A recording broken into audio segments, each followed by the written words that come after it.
Too many people oversimplify this estimate and end up being disappointed.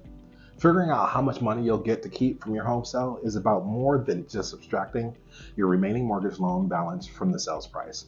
Many homeowners have unrealistic expectations because they don't know how to calculate the net proceeds.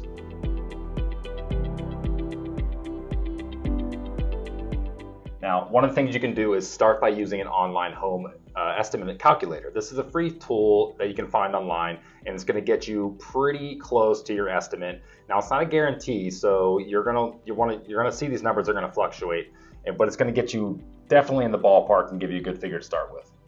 Then you want to use this calculation. Take your home's estimated sales price, subtract the balance of your remaining mortgage loan, and subtract your expenses. That's how much money you'll get to walk away with after selling your home. Now, there are a lot of expenses that you can come up with. You're going to possibly have staging costs, closing costs, title fees, attorney fees, transfer taxes.